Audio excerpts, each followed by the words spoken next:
Hello Global Family, maraming pong salamat for tuning in sa aming YouTube channel. I believe na ang YouTube channel na ito ay nagsisilbing malaking pagpapala po sa inyong buhay as we continue to share the Word of God sa bawat isa sa atin.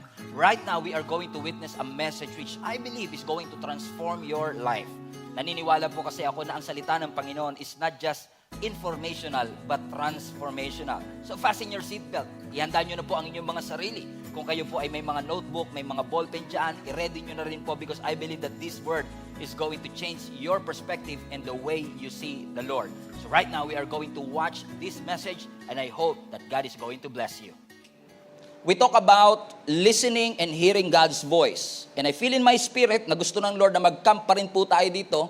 So now, this is officially our accidental series. So we don't have plan na gawin itong series, but now it is a series already. So our series title is I Hear Voices. So I'm excited to give you the second part of this message. Are you ready?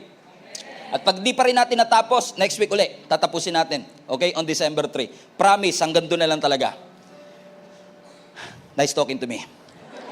1 Samuel chapter 3, verse 1. Babasahin po natin all the way to verse 10. Sabi po dito, meanwhile, the boy Samuel served the Lord by assisting Eli. Now in those days, messages from the Lord were very rare. Bear that in mind.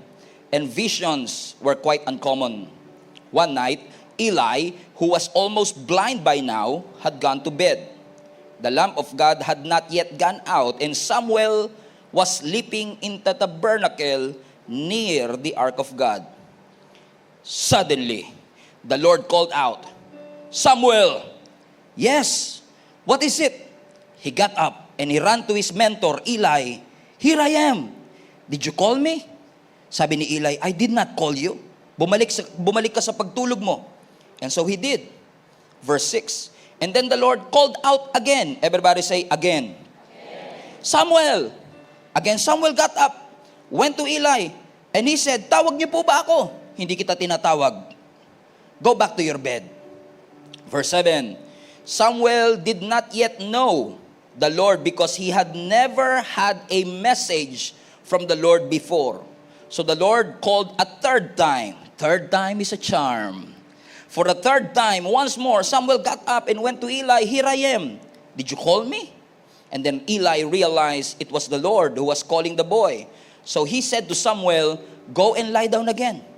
And if someone calls again, ang sabihin mo, speak, Lord, your servant is listening. So Samuel went back to bed, and the Lord called before, Samuel, Samuel. And Samuel replied, speak, Lord, for your servant is listening. Kilala nyo naman ako, I'm trying to be creative sa magiging title ng mga messages natin. And for the past 3 days, I'm trying to come up with a creative, innovative title for the message that God has for us. Until 6 o'clock in the morning, wala pa rin po akong maisip. Ang sabi ng Lord sa akin, in essence, sinasabi niya sa akin, mag-settle ka na lang dyan sa title na meron ka. Simplihan na lang natin para derechahan na. Ang title ng message natin ay pinamagatang kong How to Discern God's Will. How to Discern God's Will.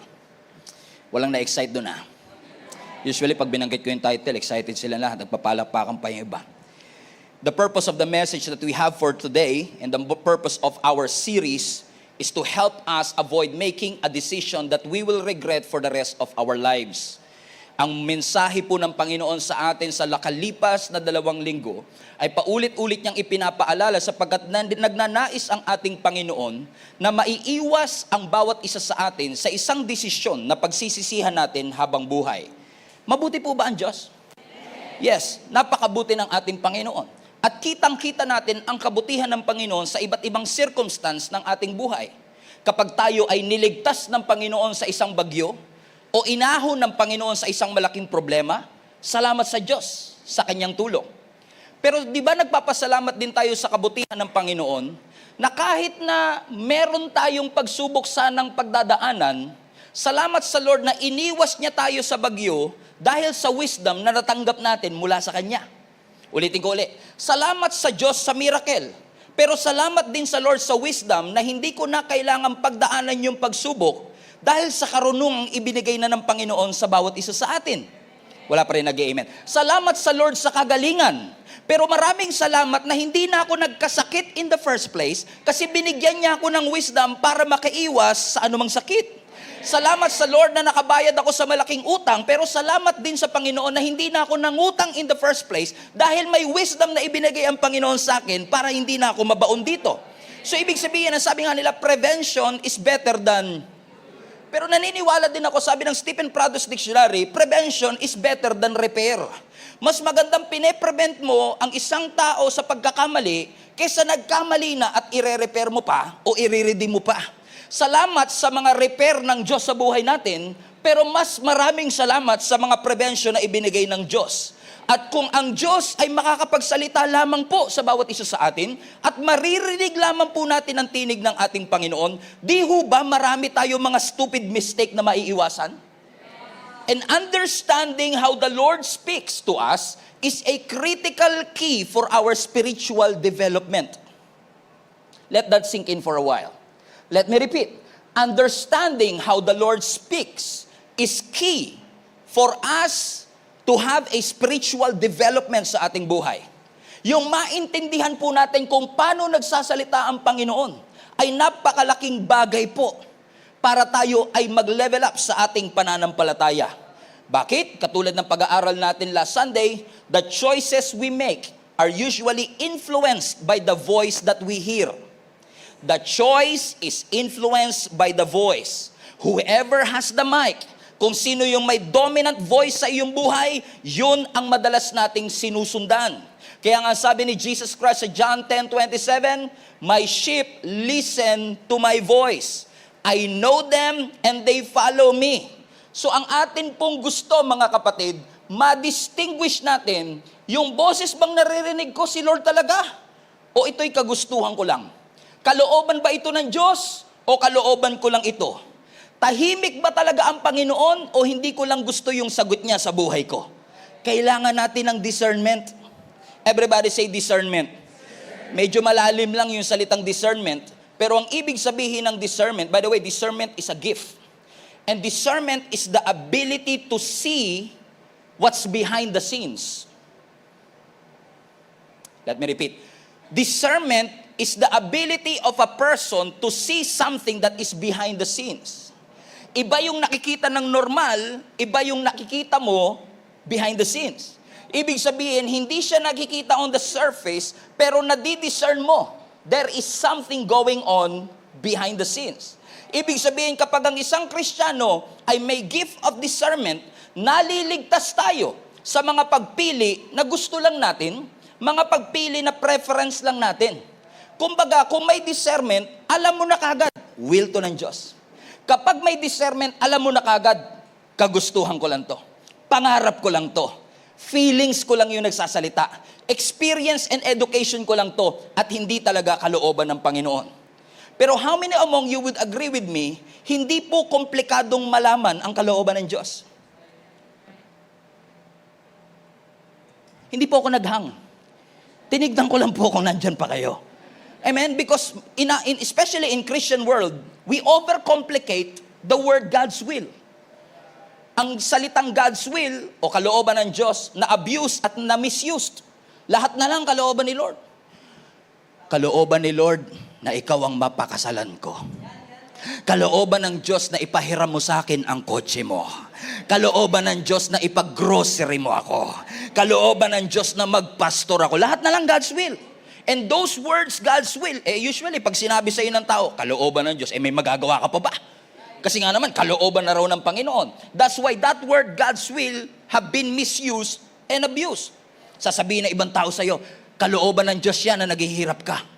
Ito talaga narinig ko sa pastor, kalooban ng Diyos na may cancer ka. It was abused, it was misused. Para bagang ina-associate natin na kapag may mga struggles sa ating buhay, kapag may challenges tayong nararanasan, kaya ako nagkasakit, kalooban to ng Diyos. Kaya malubha yung sakit ko, inalaw ng Diyos to para parusahan ako. Tinatapik lang ako ng Panginoon. May sinasabi lang ang Panginoon sa akin. Posible, pero posible ring wala. Posible rin na hindi kalooban ng Diyos yung hirap na nararanasan mo, kundi consequences lamang ng maling desisyon. Hindi kasi lahat ng mga sorrow, struggle sa ating buhay ay epekto ng kalooban ng Diyos. Minsan kaya tayo naghihirap kasi meron tayong series of choices na nagkamali, and as a consequence, naapektuhan ang ating kinabukasan. Hindi mo naman pwedeng isisi lagi kay Lord yan. Si Lord naman pinapahirapan ako. Kalooban ba talaga ng Diyos na maghirap ka? Tingin mo ba ang Diyos nandun sa langit at tinitignan ka? Saya-saya ng batang to, no? Pahirapan natin. Bigyan ng problema yan. Tingin nyo ba ganyan ang Panginoon? Brutal ba ang Diyos? Cruel ba ang Diyos na sasabihin niyang pahirapan yan, bigyan niya ng cancer, bigyan niya ng malubang sakit, hayaan mo mabaon yan sa utang? No, it's not God's will for us. Amen. In fact, mga kapatid, hindi mo pwedeng i-associate ang kalooban ng Panginoon sa mga pangit na bagay sa iyong buhay. Naalala ko dito si Naomi sa scripture. Bihira mabanggit si Naomi sa mga Bible studies, pero si Naomi po ay mother-in-law ni Ruth. At itong si Naomi ay nawala ng asawa. To cut the long story short, maraming tragedy ang nangyari kay Naomi. And then si Naomi kasi foreigner siya sa isang lugar, at dahil sa mga hirap na kanyang naranasan, gusto niya na uling magbalik bayan. Nung nagbalik bayan siya, yung mga kapitbahay niya tuwang-tuwa. Uy, nagbalik na si Naomi. Naomi, kamusta? At tingnan niyo ang sagot ni Naomi sa Ruth chapter 1 verse 20. Ang sabi niya, "Huwag niyo akong tawaging Naomi. Don't call me Naomi," she responded. "Instead, call me Mara." Now, the word Mara, yung pangalang Mara, ang ibig sabihin niyan, bitter. Mara Clara. Kaya nga si Mara, di ba, ginugulpe sa pelikula. Siya yung kawawa. Kasi ang ibig sabihin ng Mara, mapait. Bitter. Na yung salitang Naomi, ang ibig sabihin, princess. So ayaw niya na magpatawag ng princess. Sabi niya, wag niyo akong tawagin princess. Tawagin niyo akong mapait. Bakit daw? Watch this. "For the Lord Almighty has made life very bitter for me." Oh, that's interesting. Ang sabi ni Naomi, si Lord ang nagpahirap sa akin. Kagagawan ito ng Panginoon. Ano sabi niya pa? "I went away full, but the Lord has brought me home empty." Nung umalis ako dito, ang dami-dami kong pera. Nung umalis ako dito, ang dami-dami kong pag-aari. Ngayong uuwi ako, walang-wala ako. Bakit niyo pa ako tatawaging Naomi? Why call me Naomi when the Lord has caused me to suffer? Tingnan niyo, isinisisi niya sa Diyos yung kanyang suffering. At sabi niya, "The Almighty, capital A, has sent such tragedy upon me." Ang sinasabi ni Naomi, kagagawa nito ng Diyos. Kung bakit ako dumaranas ng hirap. Kung talagang mabuti siyang Diyos, ba't niya iaalaw na maghirap ako? Huwag niyo akong tawagin Naomi. Tawagin ninyo akong Mara. Pero ang tanong ko sa inyo, talaga bang ginusto ng Diyos na maghirap siya?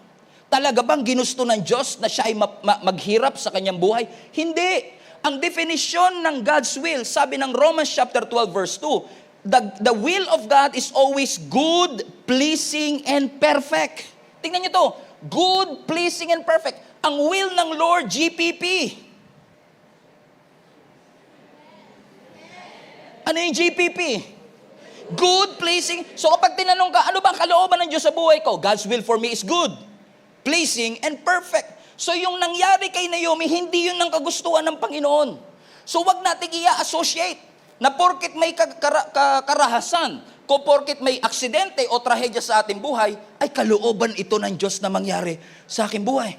Kaya tuloy ang mga Pilipino ngayon, para ma-reverse itong God's will daw, na nahihirapan sila, maghahanap tuloy ng ibang Diyos para magpala sa kanila. Sabi mo sa katabi mo, fasten your seatbelt, papunta na si pastor sa'yo. Amen? Dahil in-associate natin na kaya ako naghirap dahil kay Lord, so ngayon naghahanap tayo ng ibang Lord na magpapala sa atin. Kaya maraming Pilipino, paniwalang-paniwala sa pampaswerte. Feng Shui, Fairy Godmother, Zodiac Sign. Ang kanilang destiny ay nakasalig dun sa paglinya ng mga bituin. Ang sabi ng aking Zodiac Sign, ngayong araw na ito, suswertehin ka. Suswertehin ako ng araw na ito. Kaya yung buong araw niya, paniwalang-paniwala siya talaga doon. Isinasalig natin, naghahanap tayo ng Diyos na kaparabagang magre-reverse ng mga tragedy sa ating buhay. Kaya pag pakiramdam mo malas ka, maglagay tayo ng pusang hip-hop. Alam niyo yung pusang hip-hop? Gumagano na pusa sa mga tindahan, pusang hip-hop. 'Di ba? Na wala namang alam gawin kundi magganon lang. Pero kapag pinagpala at kapag dumaki ang negosyo, pag dumami ang dahil yan sa hip-hop na pusa. Biruin mo, walang ginawa yung pusa kundi magaganon lang. Siya pa ang may pakina kung bakit ka pinagpala. Bakit naghahanap tayo? Kung ano-ano sinasabit natin sa pintuan, sa bakod natin, sa bintana natin, pampaswerte ito. Pero tatandaan nyo, anything that reminds you of the deity of God is an idol. Anything. It is an idolatry.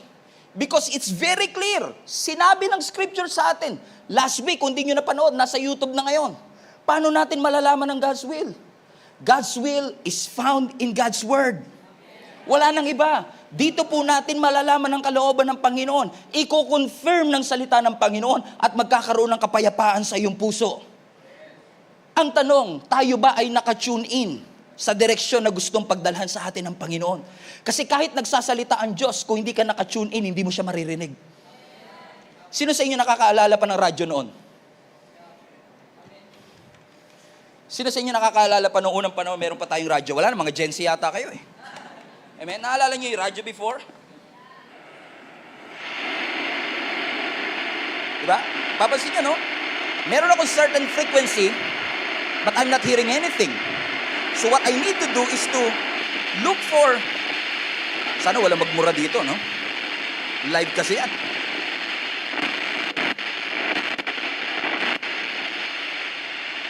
Gumagana ba talaga to? Mukhang epic fail yung illustration natin. There you go.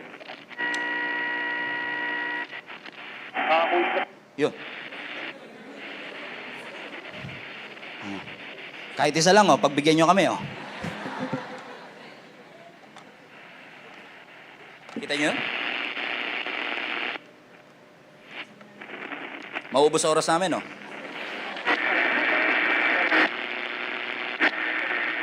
Papansin nyo mga kapatid, we are trying to fine-tune,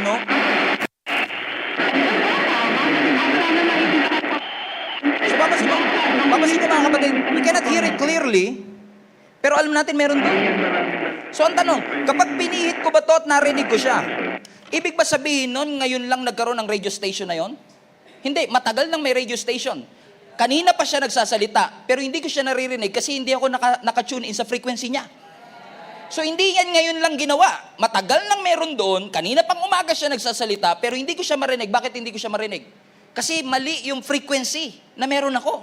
So ibig sabihin, in order for me to really hear the voice of God, in order for me to have an accuracy, for my spiritual ears to hear the Word of God, I have to fine-tune and make sure that I'm on the right frequency. Naunawaan niyo mga kapatid?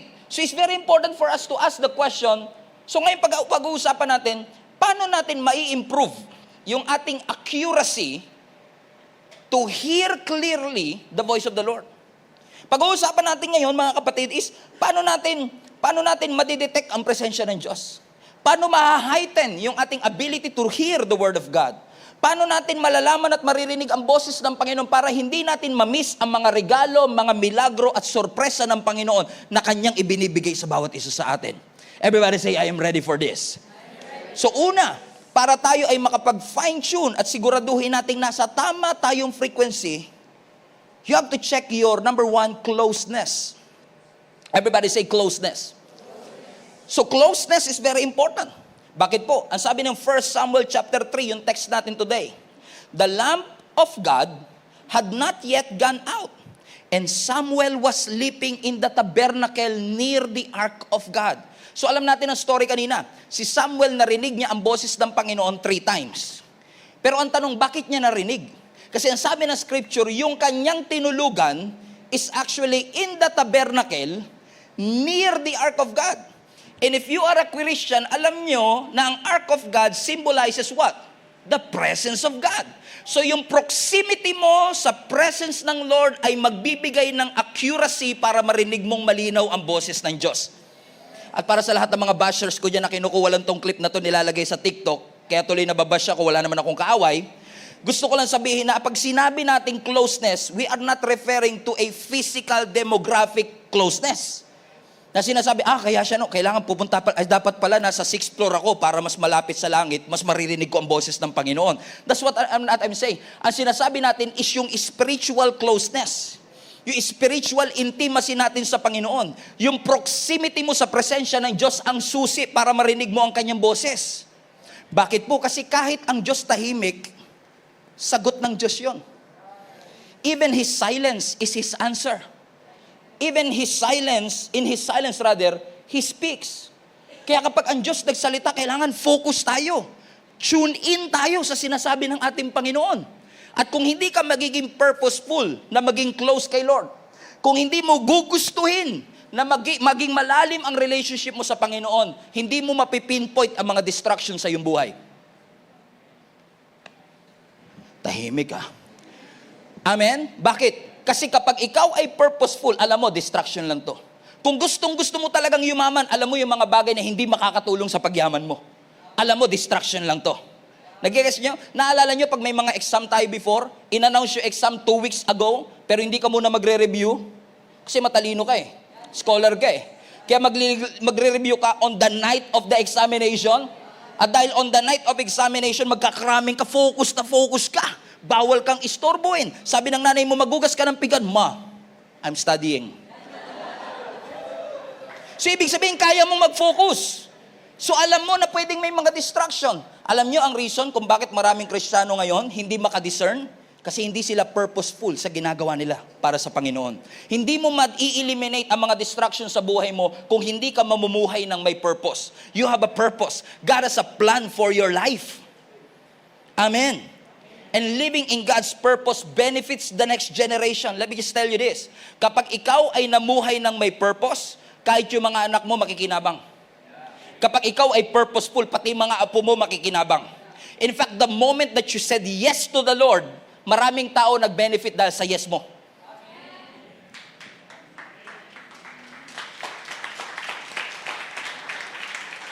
When I said yes 10 years ago to pastor this church, I say this modestly, pero naniniwala ako that my yes have benefited a lot of people. What about your yes? What about your yes? What about your yes? Kung mag-yes ka lang, makikinabang ang mga tao nakapaligid sa iyo. Kung magiging purposeful ka. So stop living aimlessly. Live with a purpose. At ang purpose natin dito natin matatagpuan. Ito ang magkokorek sa iyo. Ito ang magtuturo sa iyo. Ito ang magpapaunawa sa iyo kung ano ang kalooban ng Diyos. Wala pong iba.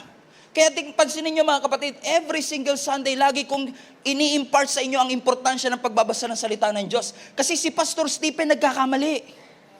Pero ito ang ating sandigan, hindi ho kami perpekto. Kahit po yung nakatayo sa stage na ito, nagkakamalit, nagkakasala din. May kahinaan din po kami. Tao din po ako. Pero kapag dito tayo nagtiwala, kahit bumagsak si Pastor Stephen, dahil dito nakasalig ang pananampalataya natin, it doesn't matter. Ano ang sabi ng 2 Timothy chapter 3 verse 16? All scripture is God-breathed. Hiningahan ng Panginoon, and the word of God is useful for teaching, useful for rebuking, useful for correcting, useful for training in righteousness. Pakibasa yung last part. So that the servant of God may be thoroughly equipped for every good work. So this is important. Sino sa inyo pag binasa nyo to, binabasa din kayo? Ito lang po. Mahilig ako magbasa ng libro. Pero ito lang po yung klase ng libro pag binasa mo, binabasa ka. Ito lang po yung klase ng libro na kapag pinag-aralan mo, pinag-aaralan ka. This is the smartest book in the world.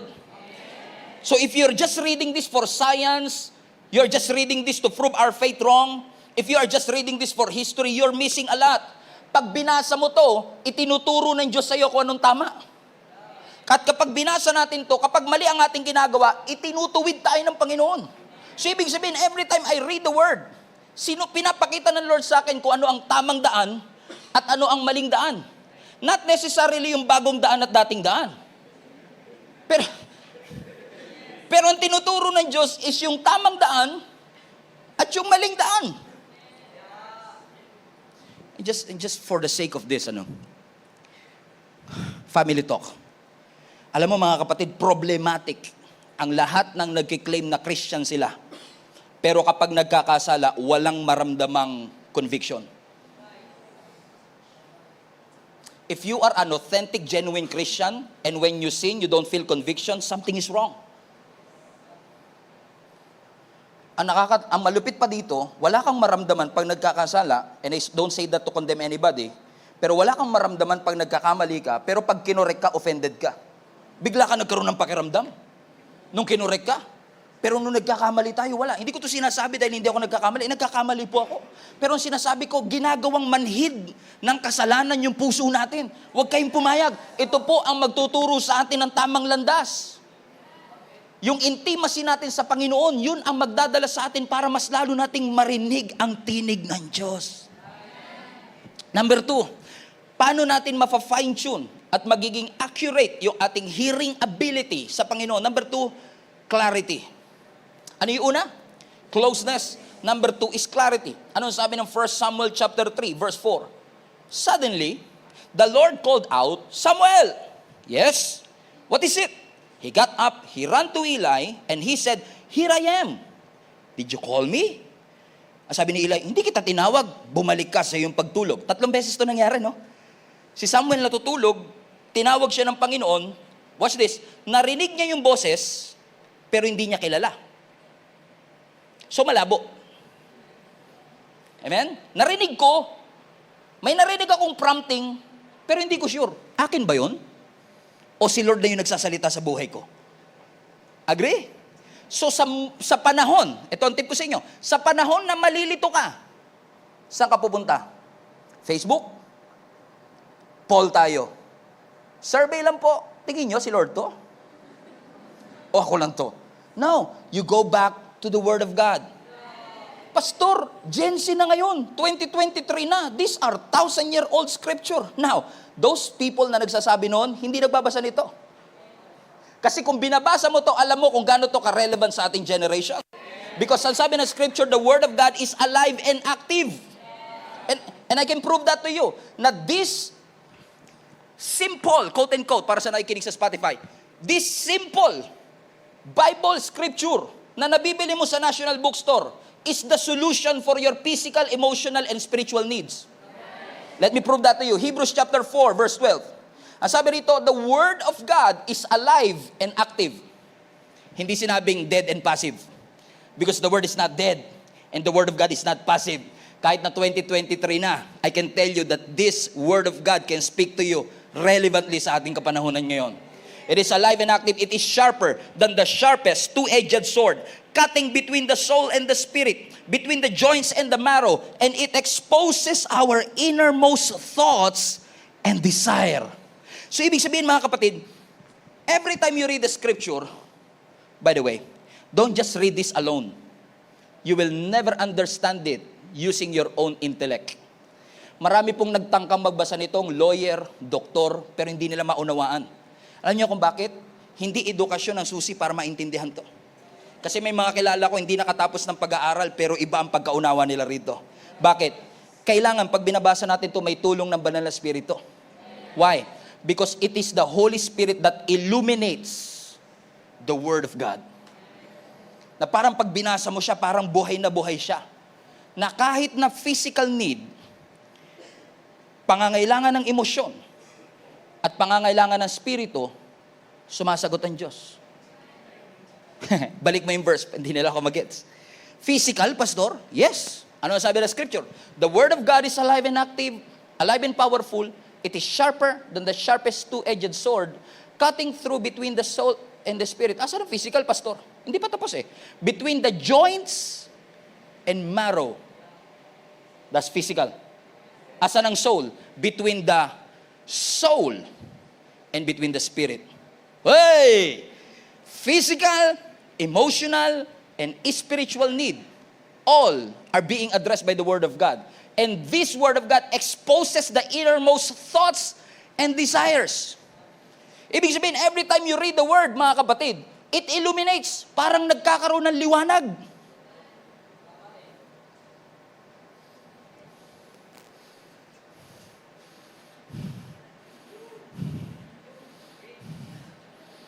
Halimbawa, nagugas ka ng pinggan, pumasok ka sa isang kwarto, patay ang ilaw, kakadayet mo, nangayayat ka, di ba? Kakadayet mo, yung singsing mo nalaglag. Gumulong ngayon sa madilim na kwarto. Ano ang una-una mong gagawin? Buksan ang ilaw. Very good. Pagbukas mo ng ilaw, ang tanong ko, pagbukas mo ng ilaw, yung ilaw ba iilaw lang sa singsing mo? Hindi. Iilawan niya yung buong kwarto, at dahil may ilaw na yung buong kwarto, yung singsing mo makikita mo. Tapos magugulat ka yung pustiso mo, nalaglag din pala. Nagkakaso yung sinasabi ko, kaya kapag ang Word of God binasa mo, iilawan niya yung buong buhay mo para makita mo kung ano yung hinahanap mo. Listen, pero minsan kahit hindi mo hinahanap, papakita ng Diyos. Amen. Ganun ka makapangyarihan ng salita ng Panginoon. Kasi ang sabi nga ng Psalms 119 verse 105, the Word is the lamp unto our feet and a light unto our path. So, everybody say lamp. Lampara. Now, ang lampara, katulad nito, pag gamit mo ba to sa kagubatan, maiilawan ba yung buong gubat? Ang galing Parang alam na, narinig yun na to sa akin, no? Amen? Pag ilaw mo yung lampara, hindi niya maiilawan yung buong gubat, pero maiilawan niya yung susunod mong hakbang. Correct? Pero hindi lang naman lamp Ang sabi ng scripture, balik mo yung Psalms 119. The Word of God is a lamp to guide and a light for my path. So yung lampara, kaya niyang ilawan yung susunod kong hakbang. Pero yung ilaw, kaya niyang ilawan yung aking daraanan. So ibig sabihin, anumang pangangailangan ko para sa next step, kaya ng Biblia. Anumang pangangailangan ko for the next 2 years, kaya nang ipakita ng salita ng ating Panginoon. Ibig sabihin, ang Word of God hindi lang short term. Kaya niya sa iyo magbigay ng long term direction. Because the lamp illuminates your next step, but the light will illuminate the whole forest. It brings relevance for your everyday experience. What a powerful word. Pero still, my question, Pastor, is this. Ang ganda na sinabi mo. Pero ang labo Parang si Samuel ba? Alam kong may nagsasalita. Alam kong may prompting sa akin. Parang may nangungusap sa akin. Pero ang tanong, hindi ko maintindihan kung si Lord ba yun o hindi. And actually, I asked that question this week. Sabi ko kay Lord, Lord, bakit nga ba maraming mga nananampalataya naman sa iyo, pero bakit parang pag nagsalita ka, ang labo?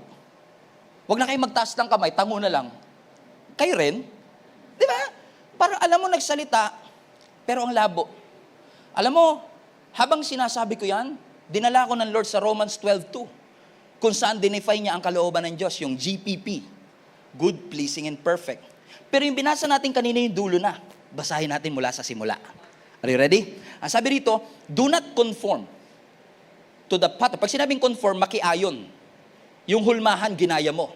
Do not conform to the pattern of this world, but be transformed by the renewing of your mind. And then, everybody say then. Now, yung salitang then is actually a word that signifies transition. Not necessarily transition, pero ibig sabihin, kapag ginawa mo yung nauna, mangyayari sa yung susunod. So ano yung susunod? And then you will be able to test and approve what God's will is. Question, sino sa inyo gusto ko inyo magkaroon kayo ng ability na matest at mapatunayan ano talaga ang kalooban ng Diyos? Amen? Pero para mangyari yung then, kailangan mangyari yung nasa una. So, kapag walang renewal of mind, hindi mo talaga matitest if it is the will of God. Ba't hindi renewed yung mind? Kasi nakakonform to the pattern of this world. Kapag palang isang tao masyadong consume ng mundo, hindi niya talaga maririnig ang boses. So we cannot discern His will as long as we conform to the pattern. So let us pray to the Lord na, Lord, I want to discern your will. But in order for you to discern God's will, ipabago muna natin ang takbo ng ating kaisipan. At huwag kayong magpa-pressure kasi every time you come to church and every time we listen to a powerful anointed word of God, our minds are being transformed. Sino sa inyo na bago ang takbo ng kaisipan ninyo dahil lagi kayo nasa church? Amen. Dahil subscriber kayo ng GSMNB? Amen? Bakit? Because every time you hear the word of God, your mind is being transformed. Ibig sabihin, you cannot discern His will. Hindi mo malalaman kung peke o totoo. Kasi nga, masyado kang lubog sa peke, hindi mo ma-discern yung totoo. Amen. Naalala ko kami ni Jenny, no, nung nag-anniversary kami nitong October lang, pumunta kami ng Hong Kong. Second time na namin yata pumunta ng Hong Kong. And Pero hindi pa namin nararating sa lahat ng mga nakapunta na ng Hong Kong, hindi pa namin narating yung tinatawag na The Peak. Kung saan dun sa The Peak, makikita mo yung buong Hong Kong, yung pinaka skyline ng buong Hong Kong from above. Pero hindi namin alam na dun pala sa The Peak, meron pang isang tourist attraction, ang tawag is Madame Tussauds. Kung saan yung Madame Tussauds is actually a wax museum ng mga famous people. So, ginawan nila ngayon ng wax figure, halimbawa yan, si Angelina Jolie, si Brad Pitt, si Nicole Kidman, si The Rock, andun din si Pia Wurtzbach in honor of Miss Universe, kasi kaka-Miss Universe lang, di ba? And then nandun din si Catriona Gray, na kung mapapansin nyo, lalo pag sa personal mo siya tinignan, pag malayo, kala mo talaga totoo siya. Kaya minsan, dahil parang totoo, pag nagpa-picture ka, para talagang kasama mo siya. At sinubukan kong magsalita, kinamusta ko siya, kamusta Pia? Hindi siya nagsalita. Kasi kamukha niya si Pia, pero hindi siya buhay. So pag nagsalita ako, hindi siya magre-reply. Ano ang reason kung bakit minsan salita ka ng salita, wala nagre-reply? Baka mali. Yung iyong tinitignan na inakala mong totoo. You are looking for peace sa mga bagay na hindi makakapagbigay ng peace. You are looking for joy sa mga bagay na hindi makakapagbigay ng joy. Hindi porket nagbakasyon nakakapagpahinga. Lalo kung ikaw yung nagbayad. Hindi porket natulog tayo sa pinakamagandang kama ay guarantee na magkakaroon tayo ng malalim na. No. Amen. We can only find true rest, peace, and joy to the only source in the Word of God, which is alive. It may look the same, but it's not alive. Lalo po si Satan, fluent po yan sa pandaraya. Magaling pong mandaya yan, kapatid. Kaya kailangan nating ma-discern kung ano ang kalooban ng ating Panginoon. Because your ability to obey and hear the Word of God is crucial for you to receive the miracles of the Lord. Let me repeat. Your ability to hear and obey is tied up to your miracle. Your ability to hear and obey is tied up to your breakthrough. Do you want breakthrough in your life? Learn to hear. Learn to obey. Amen? Sige, Pastor, gagawin ko yan. Makikinig ako sa Panginoon. Inya lang, gusto ko lang klaruin, balansehin lang natin. Pero hindi naman ibig sabihin nito, na habang nasa bahay ka, you'll be stuck waiting for every single instruction. Halimbawa, Lord, nakaligo na ako. Ano pong isusuot kong t-shirt? Meron po kong gray, may white, tsaka may black. Speak, Lord, for your servant is listening. Lord, saan ako magpa-parking? Tatlo po yung parking spot dito. Saan po ako? Lord, I will wait for you. Naunahan ka na. May nakapag-park na. Kakaantay mo. Amen? Kakasabi mong, ano Lord ang aking susuot? Na-late ka na sa appointment mo. Marami sa atin hanggang ngayon, tinitignan natin na ang kalooban ng Lord is usually single out with this minute details of our life. Anong apartment po ang aking kukunin? Saang bangko po ako mag-open ng bank account? Anong kulay po kaya, Lord, ng sapatos ang susutin ko ngayon? Ano ko ba yung kurso ang kukunin ko sa college? Kapag ganyan ang mindset natin patungkol sa will of God, kailangan lahat ng iyong itatanong tama ka. At kung maitama mo man lahat, ang bagal mo. Kasi every single decision, you have to ask God, is this your will? No. The guidance is the Word of God. Let me repeat, the guidance is the Word of God. Sino po kaya, Lord, ang papakasalan ko? The guidance is the Word of God. Anong kurso po ang aking kukunin? Lord, reveal. Hanginan mo po. Hanginan niyo po.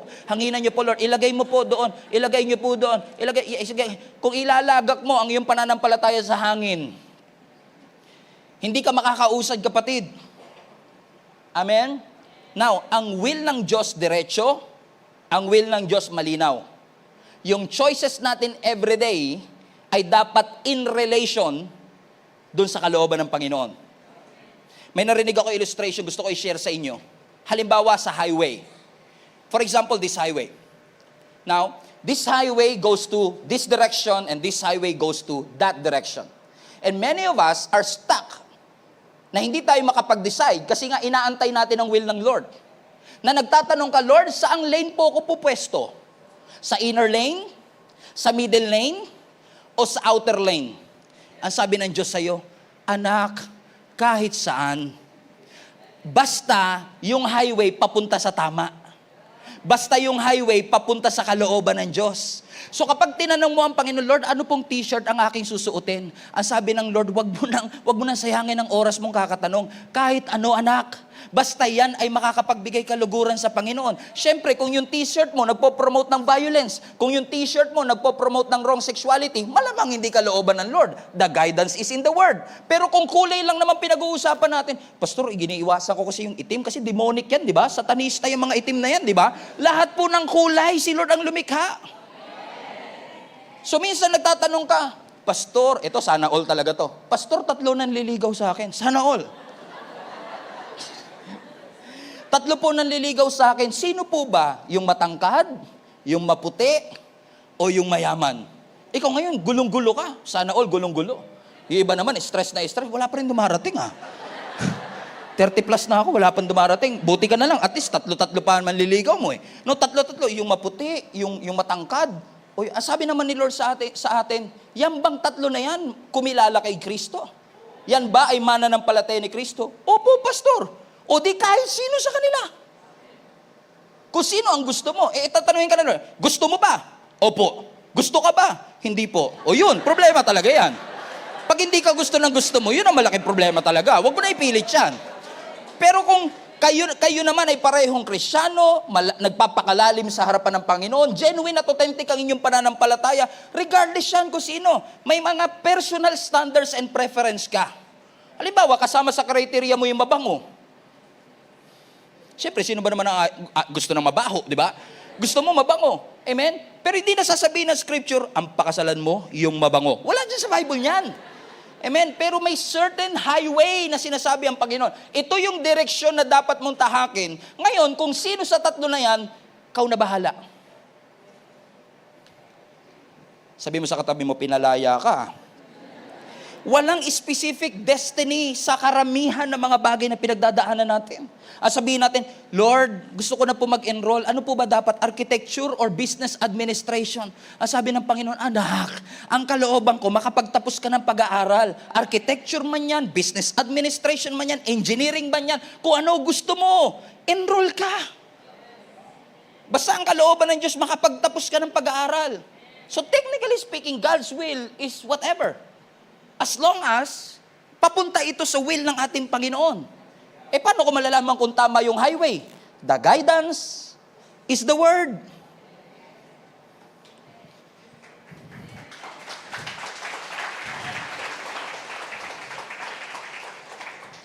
Nanay mo, dinala ka sa Toy Kingdom.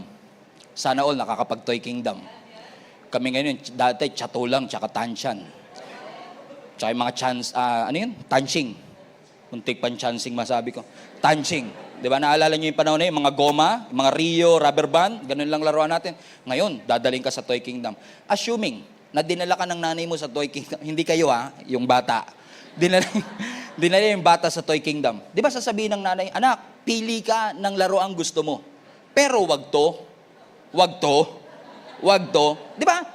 Ang daming choices, pero may mga specific boundary. Because boundaries are key to healthy relationships. Hindi po pwedeng masasabi mo mahal ka na walang boundary. Lahat may boundary. Amen? So, sasabihin ng Panginoon, okay, pwede mong piliin ng kahit anong laruan dyan, pero wag to, nakakakuryente to. Wag to, nakakahiwa ito. Wag to, baka malunok mo to, mabulunan ka. So, may mga pinipigilan ng Panginoon kasi makakasama sa'yo. So, kapag sinabi ng bata, gusto ko po to, makakahiwa sa'yo, gusto ko po to, huwag mo ipipilit. Kasi marami namang inilaan ng Panginoon Ang sabi ng Lord kay Adam and Eve, pwede niyong kainin ng kahit anumang bunga ng puno dito sa Garden of Eden, except. Agree? Pwede kang pumunta sa lane na ito, wag lang sa highway na to. Komprende? So yun yung magbibigay sa atin ng clarity. Pero yung clarity, dependent sa intimacy. Kung hindi mo ito mababasa, hindi mo alam kung saan highway ka pupunta. So accuracy is found in your intimacy. Kapag alam mo ang karakter ng Diyos, alam mo kung paano niya i-handle ang circumstance, you know what would Jesus do? Alam mo, this is the will of God. Pero pag narinig mo, ay bitterness, pride, unforgiveness, hindi will ni Lord to. Amen? Alam mo kaagad kung anong will ng Panginoon Amen? Gusto niyo po bang maging klaro ang boses ng Diyos sa inyong buhay? Clarity. Gusto niyo bang magkaroon ng clarity? Open your Bible. Yung ipis nyo sa bahay, lahat born again na. Yun na lang nagbabasa. Gusto na nga magpa-water baptize nun. Parang yung mga Starbucks journal, di ba? Excited na excited maganap ng sticker. Di naman nagpaplano. May planner, walang plano. Di ba? Basahin ang salita ng Panginoon para magkaroon ng clarity. Amen? Last but not the least, and we will end with this. Ano yung dalawang bagay na pwede natin gawin para magkaroon ng fine-tuning and clarity? Closeness. Pangalawa, clarity. Saan kayang letter nagsisimula yung pangatlo? Pangatlo, consistency. Consistency. Ang sabi ng 1 Samuel chapter 3 verse 8 to 9. So the Lord called a third time. Everybody say third time is a charm. Amen. So the Lord called again for the third time. Amen. At sabi niya, once more, Samuel got up and went to Eli. And he said, "Here I am. Did you call me?" And Eli realized it was the Lord who was calling the boy. So notice mga kapatid, 3 beses siyang tinawag, hindi niya ma-recognize yung boses ng Lord, pero yung kanyang mentor, yung kanyang leader na si Eli, sabi niya na-realize, teka lang, hindi kaya si Lord na yung nagsasalita sa'yo? So hindi na-realize ni Samuel, pero na-realize ng kanyang leader. Pansinin niyo, ilang beses siyang tinawag? 3. Alam niyo kung bakit? Kasi kapag gusto ng Diyos kuwanin ng attention mo, yung pagtawag niya consistent. Paulit-ulit niyang babanggitin yun sa'yo. Ipapakita ng Diyos.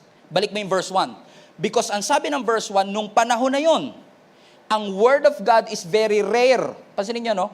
Those days, messages from the Lord were very rare. Uncommon.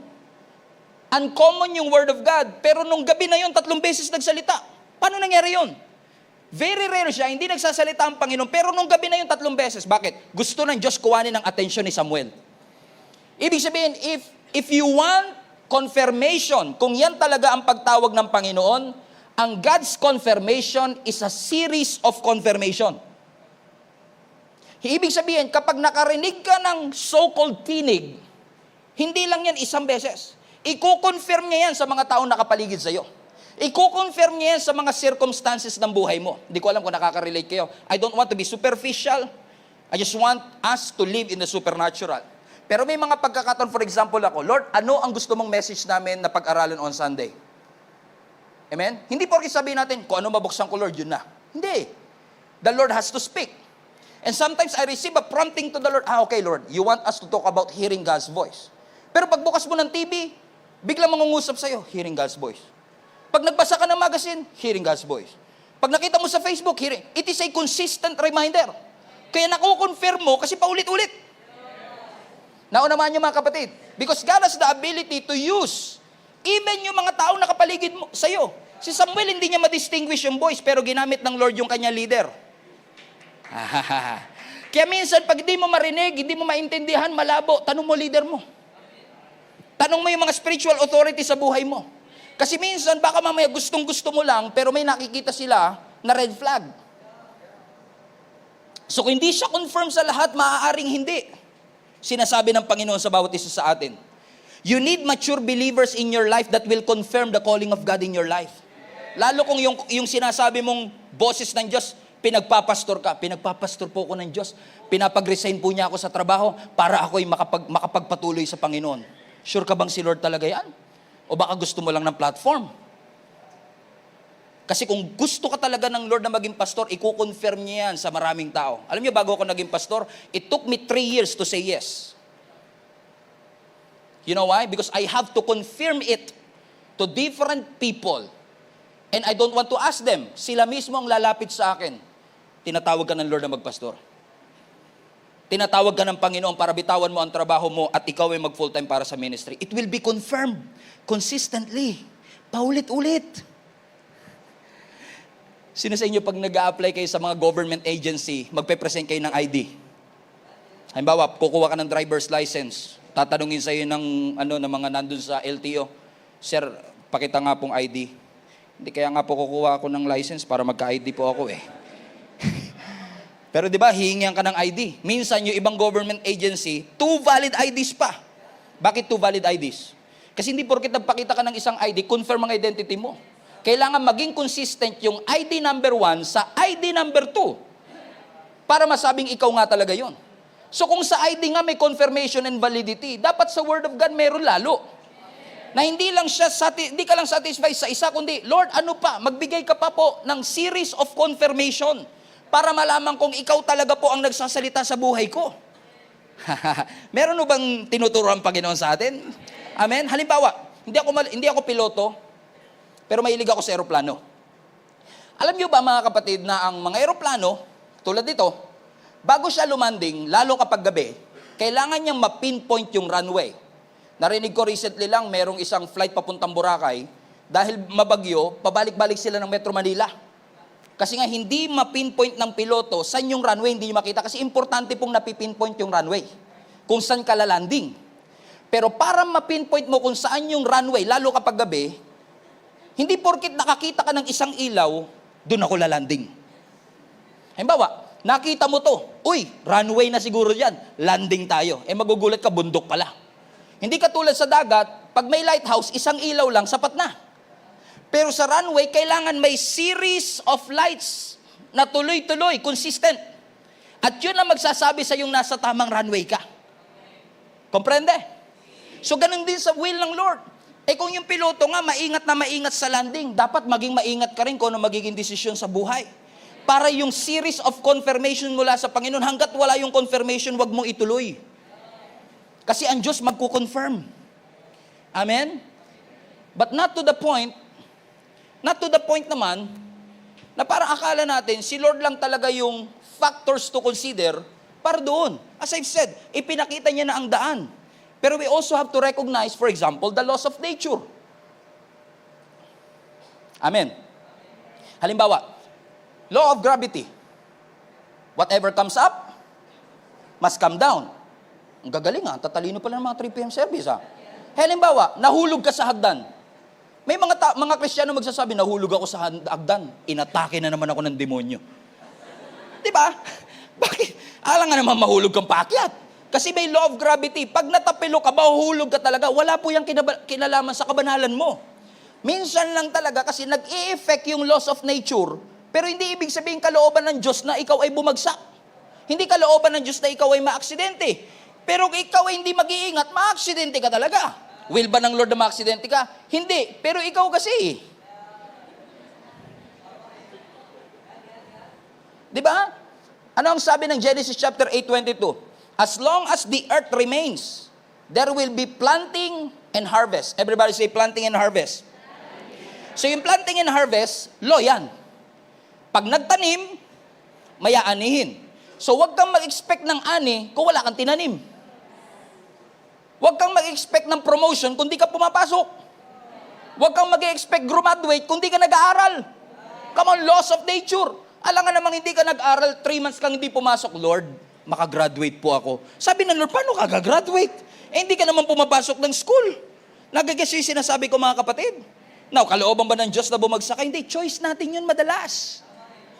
Lalo tayo minsan sa pagkain ba? Lalo ngayong Pasko na naman yan. Crispy pata, lechon, leche plan, lahat ng matataba, tsaka matatamis, lahat ng maaalat, lahat lalagay mo. O anak, mag-pray ka na, pasalamatan mo ang Panginoon. Yes, Nay. Lord, maraming pong salamat sa mga pagkaing nasa aming harapan. Dalangin po namin ito'y magsilbing kagalingan at kalusugan sa aming katawan. Sabi ng Lord, paano magiging kalusugan yan? Bakit may laws of nature? Pag di ka kumakain, mangangayayat ka. Pag kumakain ka ng taba, magkaka-fatty liver ka. Kalooban ba ng Diyos na magka-fatty liver tayo? Talagang ikaw nagsasabi niyan, Pastor, lahat tayo damay-damay na to. Amen. Hindi kalooban ng Diyos na tayo magkasakit, pero minsan may laws of nature that is taking place.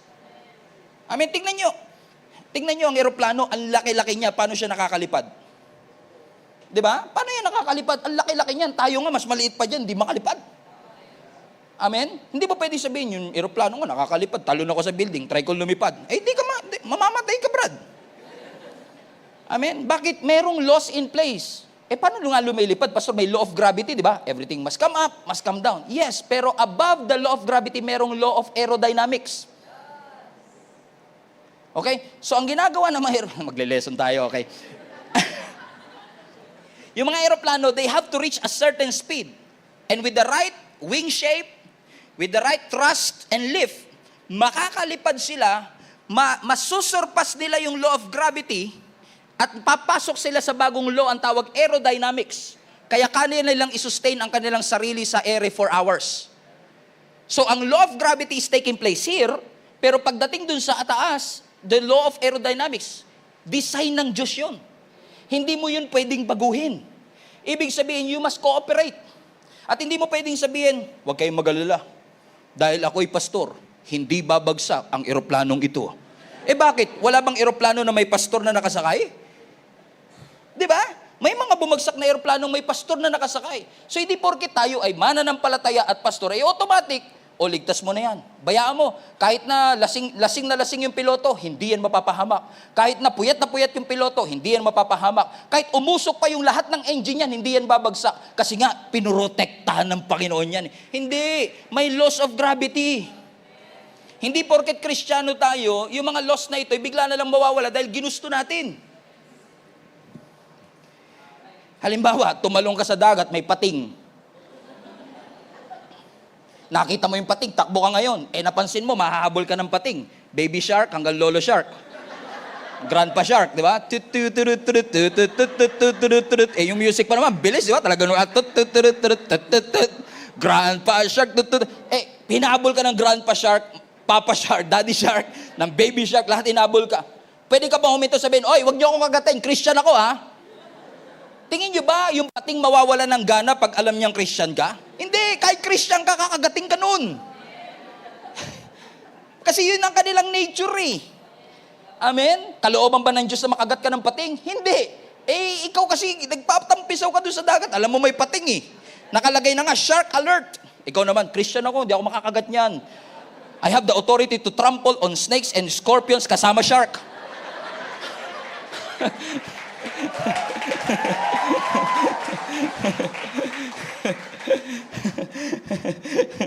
Wala. Natawa rin ako sinabi ko. Bakit ko yan sinasabi mga kapatid? Kasi we have to understand. May kalooban ng Panginoon sa ating maganda. Pero meron din pong effect yung ating mga actions and choices. Amen? Hindi porket binasted ka, kalooban ng Diyos na mabasted ka. Bakit hindi mo lang ginalingan sa panliligaw? Baka hinatid mo hanggang kanto lang. Hindi mo hinatid hanggang bahay. Di ba?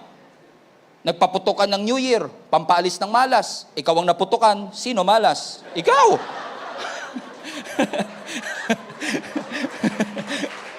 Di ba? Kung nagpaputok ka ba, mapuputokan ba yung kamay mo? Hindi.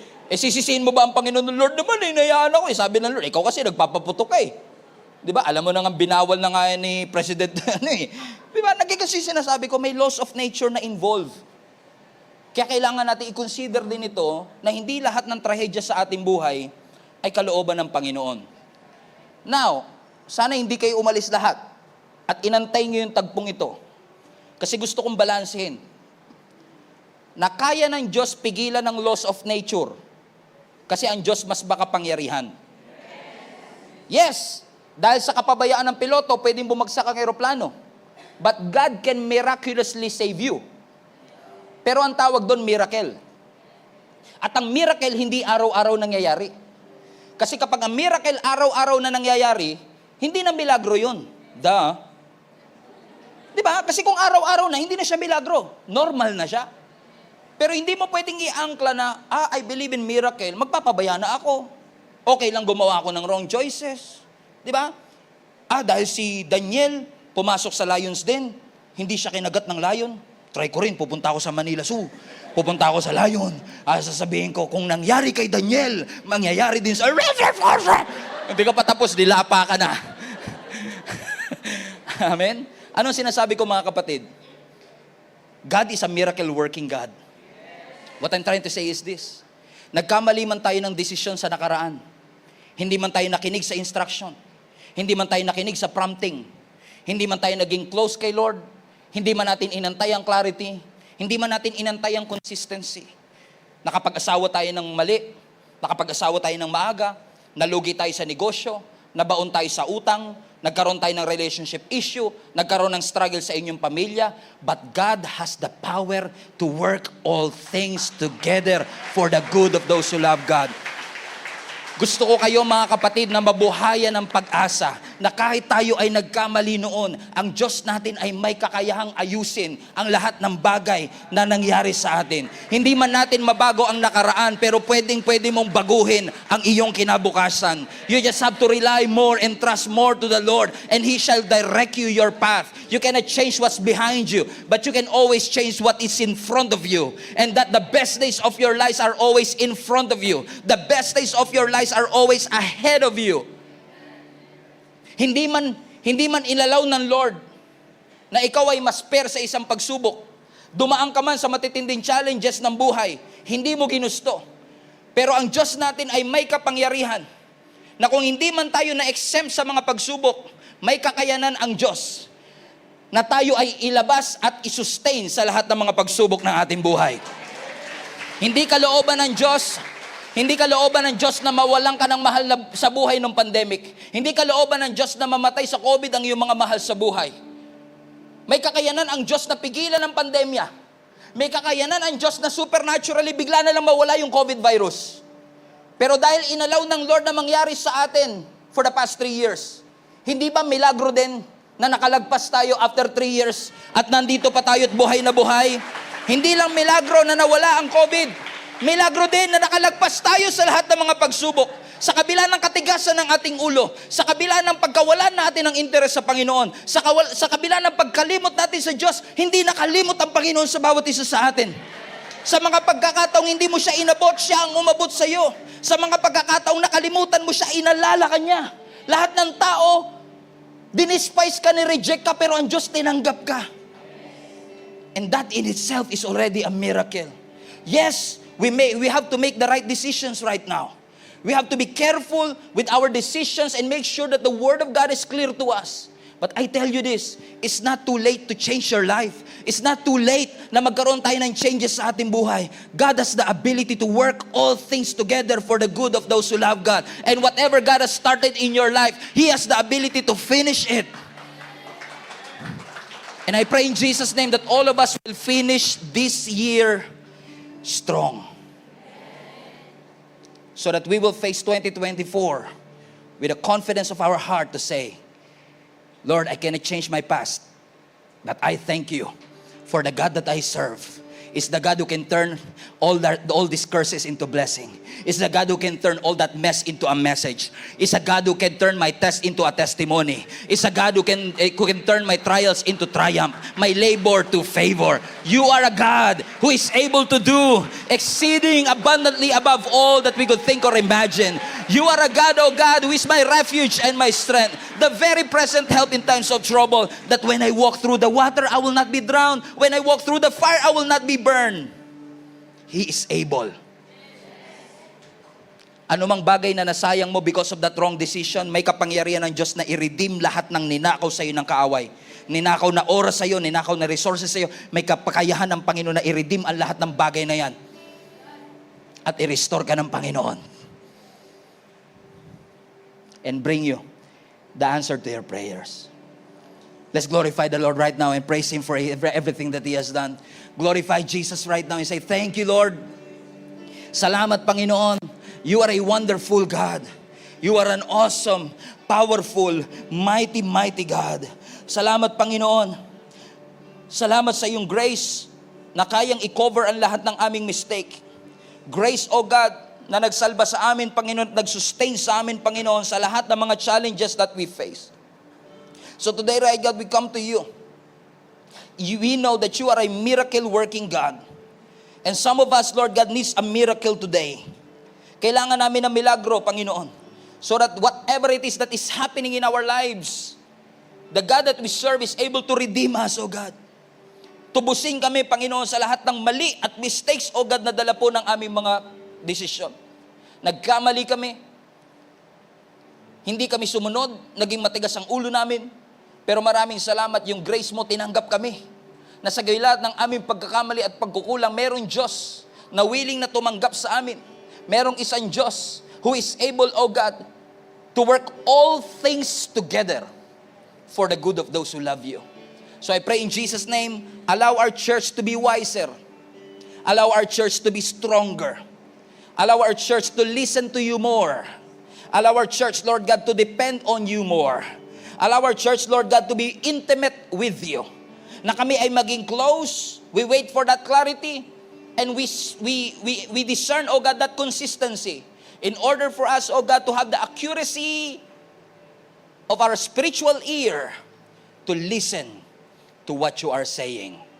All glory belongs to you. I'm excited, O God, for all the testimonies that this message will bring sa buhay ng bawat isa sa amin. Thank you, Jesus. Lahat po ng papuri at pagsamba ay para sa iyo. Sa matamis na pangalan ni Jesus, ang lahat ng anak ng Diyos, sumigaw ng Amen!